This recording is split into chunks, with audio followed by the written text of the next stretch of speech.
What's up, everybody? This is Miranda Alcaraz, and this is episode number 25 of the More Than Nothing podcast. We might sound a little different, and if you're watching, you're definitely like, where in the heck is she right now? I am in a random hallway in a hotel in Orange County, California. It's Valentine's Day, Friday night, 8:30 p.m., and the way that I want to start this episode is that this is a More Than Nothing of More Than Nothing episodes, because the fact that we're recording this right now is proof of concept that you can commit to something that is a lot of work, and you can commit to something that seems like it's going to need to be a huge production every single time. And sometimes you just kind of got to wing it. So whether it's committing to doing a weekly podcast and sticking to that no matter what the circumstances are, or if it's sticking to your workout program, or if it's sticking to trying to eat veggies at every single meal, sometimes it's not going to look and feel as glamorous and put together as other times.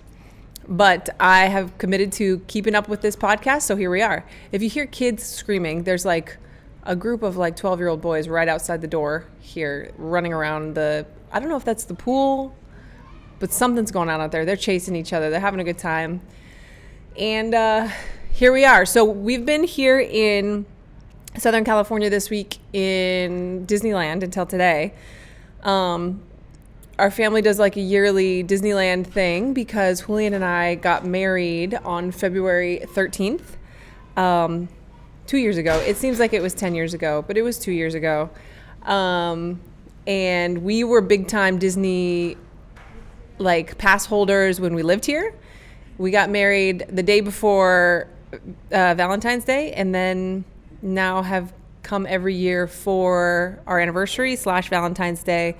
This was kind of our last little trip with baby Knox before baby B will be born. And we've been at Disneyland for the last 4 days, actually, which is kind of what I wanted to talk about. I wanted to talk about more than nothing mindset when it comes to travel in two different ways. I'm gonna completely talk about two opposite sides of the coin when it comes to more than nothing during travel. So let's talk about the obvious side, the side that I think you guys know that I'm going to go for, and that's the more than nothing mindset of keeping up with your healthy lifestyle while you're traveling. Okay, so that's, you guys would expect me to talk about that, so I will talk about that. My tips for maintaining more than nothing, if you guys have the goals of doing your best with your fitness and your nutrition, no matter what circumstances come up, travel is a tough one. And I feel very lucky because I have a lot of experience when it comes to travel and fitness. For 8 years, I worked for CrossFit headquarters and traveled literally the world, coaching their seminars every weekend. So right now we're in a Courtyard Marriott.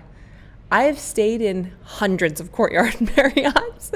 And it was so funny. I was telling Julian earlier tonight, this was my Friday night every week for 8 years. It was just in the lobby of a Courtyard Marriott eating some random Chipotle or something and working out sometimes at the hotel gym. And so I have a lot of experience, and I gained a lot of knowledge and a lot of discipline when it comes to that.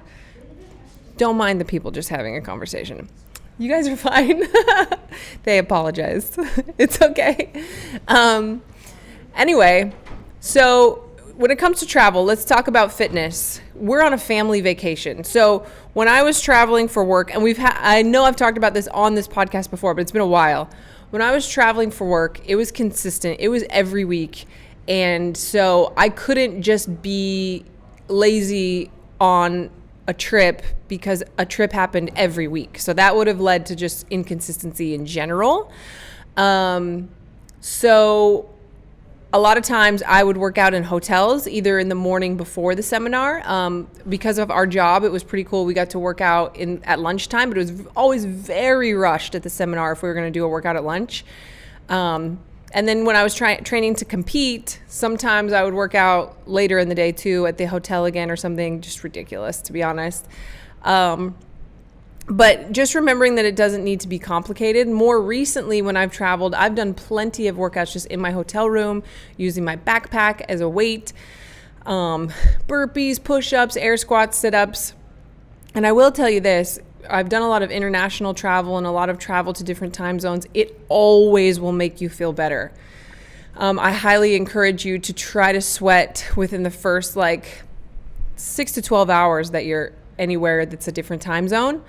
If you can muster the strength to go to do something that'll make you sweat before you sleep the first night of sleep in a new time zone, you'll feel so much better. It will just help you sleep better. Especially if you're in a different time zone, that means your flight was probably long and you've got some swelling and just you feel gross and you feel bloated and you feel swollen. So on this specific trip, we left on Tuesday, so we worked out on Monday. We did not work out on Tuesday. Tuesday was like a travel day, and then we took Knox to Disneyland as soon as we got here, and then came back and crashed. It was like an early morning, no problem. On Wednesday, while Knox took a nap, Julian went down to the hotel gym, and he did the street parking workout, very simple dumbbell workout. And then when Knox woke up, Julian took him to the pool, and I did the street parking workout, very simple dumbbell workout, and then we came back together. We went back to Disneyland. So almost every hotel will have dumbbells, and if they don't, if the hotel we were at would not have had dumbbells, we would have done something in the hotel room. And I want to bring up this point that you don't have to feel guilty about doing exercise on vacation. You need to find a way to exercise if travel is your lifestyle. And I know we do have a lot of pilots and military and flight attendants and things like that follow the street parking program. If that's your lifestyle, it's an absolute must. You need to figure out how to do it. No questions asked, or you're just never going to find consistency. But even on vacation, I see people a lot of times, even like in my posts where they'll say oh, why are you doing that? You should enjoy your vacation. Or people will say, I want to work out when I'm going home for Christmas, but I know my family's going to give me a hard time about it, and I don't want to feel guilty. You should not feel guilty for taking care of yourself. Exercise is not just for vanity. Exercise is not just for punishing yourself because you ate, I don't know, too many beignets at Disneyland the night before. It's good for you. It will help you feel better. It will help you clear your mind. It will help you have more energy, actually, which people don't understand who don't exercise, is how it actually improves your energy, not drains it if you're fueling properly and everything else. So don't feel guilty about finding a 15 or 20 minute window when you're traveling with your family to exercise. So we worked out on Wednesday. Wednesday night, Knox did not sleep well. He woke up several times and then was awake at 4 a.m. And we took him to Disneyland all day, and we were just wrecked. All three of us were cranky in the morning. There was a nap that happened, and I did get a little bit of a nap with Knox mid-morning, and then we went back all day long. And it was mine and Julian's anniversary on Thursday, so we didn't want to spend the evening working out. We had plans. We wanted to go to dinner at one of the places that we used to go to a lot. We did not work out on Thursday. The good news is Thursday is normally our rest day anyway. So the only day we had really missed up to that point was Tuesday in our regular workout schedule. Today, Knox took a 2-hour nap, and Julian's mom was in town, so she chilled with him so that we could work out. And we did a little 12-minute AMRAP. Again, dumbbells in the hotel gym. Both of us felt so much better and ready to take on Disneyland again than we would have otherwise. And we were in and out in 30 minutes. So More Than Nothing fitness-wise, I know if you're a street parking member, you've heard this over and over again. It doesn't need to be complicated. But if you're not, because I know there are plenty of people who listen to this that are not, have a list somewhere, whether they're street parking workouts or just workouts that you found from other people or other programming that you like, that you can see, I could definitely do this in my hotel room or the hotel gym. Keep those on your phone, or if you're going to be traveling, keep those written down somewhere, and just so that you can pull them out, because the last thing that's going to be beneficial is for you to be trying to figure out what you're going to do when you're there and you're tired and you just really want to order room service and a movie in your hotel room. You'll always feel better. Food. Now, food on vacation is another hot topic of people feeling like they have to eat crappy the whole time or it's not a real vacation. They have to drink the whole time. They have to eat all the things. If you want to enjoy food, we'll get to that in a minute. But if that's not going to make you feel good and it's not really like even what excites you, then you shouldn't feel like you have to do that. For us, when we go to Disney, we stay at one of the more expensive hotels and we don't spend almost any money on food or souvenirs in the park. So there's like a little bit of a trade-off there, right? We ate breakfast from home on the day that we traveled. We took it to the airport with us because our flight was early. We brought lunch for that day and ate lunch.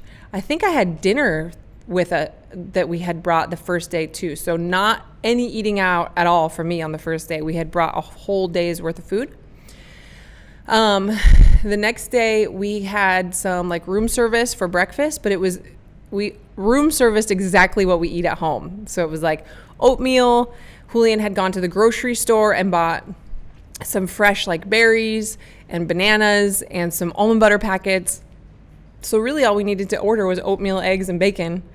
And we ate exactly the same way that we eat at home. That meal right there, you could order at any restaurant that serves breakfast. Every restaurant will have oatmeal, eggs, bacon, and sometimes the fruit's like lame. It's like cantaloupe and melons, but you can recreate that anywhere that you go. I promise you, I know that because I've done it so many times. Did I want French toast? Sure. But I also knew I was here for like a whole week. It's not in me, or I'm not interested in housing French toast every morning for a week straight. That's not a vacation to me. That's me going home feeling like garbage. For lunch and dinner, actually the second day, we had a kale salad from this restaurant that was like a burger restaurant with a burger patty on top of it and avocado. And that's it. I think one of the time for dinner, we might have ordered like a side of sweet potato fries to get a little bit more carbs in there. But looking at the restaurants, you can order something similar at a lot of restaurants that have burgers. They'll have some sort of salad on their menu that you can just throw the burger patty on top of. Basically what I'm saying here is you have options when you travel, and you have options. Going to the grocery store is a big one. A big one. If you've got a little mini fridge, go and get some stuff from the grocery store, some Perfect bars, some almond butter packets, some fresh fruit, some waters for your room are always big for us. And then when you do eat out for meals, because you're going to when you travel, especially if you're on vacation, unless you're like, hey, this is a meal that I've been looking forward to and I'm just going to go for it, you have options and you can make good choices. Just try to be the annoying person at the restaurant that asks for modifications. It's their job. They'll be fine. They can figure it out. We ate there for 2 meals. Anyway, long story short, on our anniversary night, we went and had Mexican. We had some tacos. We enjoyed it. I'm pregnant, so I can't drink, but neither one of us are big drinkers, so that's never like really an issue for us. But that would be like the night where you guys, if that's part of what you enjoy, go for it. Julian ordered some like cheese stick wrapped in bacon, cooked inside of a waffle on a stick. I don't even know. Is that a corn dog? I don't even know what that is, but he loved it. And then we got like a sweet crepe and ate some of that. So, and then back to eating as close to possible as we could. And honestly, we just had pizza tonight. So making good choices, making it happen was one side of the coin. But as you can see by just me talking about how we had pizza and we had some treats, this is the other side of the coin that I want to talk about. There are some of you listening to this who don't need the message of work out on your trips. You don't need the message of make good food choices. You do that and you're naturally going to do it. You need the message of more than nothing when it comes to enjoying yourself and allowing yourself to relax.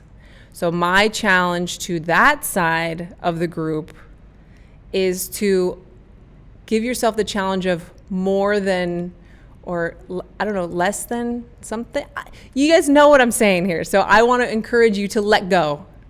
If it's a vacation, to challenge yourself to let go of it a little bit, to miss a workout and go do some more activities with your kids. Not every day. I wouldn't feel good if I missed every day's workout. I would enjoy the trip less. But taking one day off in there that maybe you normally wouldn't and just allowing that to be okay, that's more than nothing vacation style, okay? Enjoying, I wanted a sweet crepe from this place. I had actually never gotten one. We used to go to this place all the time and they always looked tasty to me, but we never got one, and we got one the other night, and it was so tasty and it was worth it, and we didn't eat the whole thing, but it was awesome. And Julian said he was only going to have one bite of his cheesy bacon waffle. He ate the whole thing. And then, we still had a couple pieces of pizza tonight because we're here. It's our family vacation. It's our little baby moon. And there's no need to, if these trips are not all the time, to be so rigid when you're on vacation. And when you're consistent with the workouts and the eating for the majority of the trip, then you don't need to feel bad about missing one workout out of 5 days or having 2 meals that were not normally what you would eat out of 20 total meals. So I challenge you guys that are on the other side of More Than Nothing to just, or on the other side of the rigidness, to just chill and challenge yourself to choose one day or 1 or 2 meals that you're just gonna relax and let it go. And I would love to see some posts about that on your next vacation using the hashtag More Than Nothing if you know yourself and you know yourself to be too rigid usually. That's it. That's our message for this week. And we'll talk to you guys next time.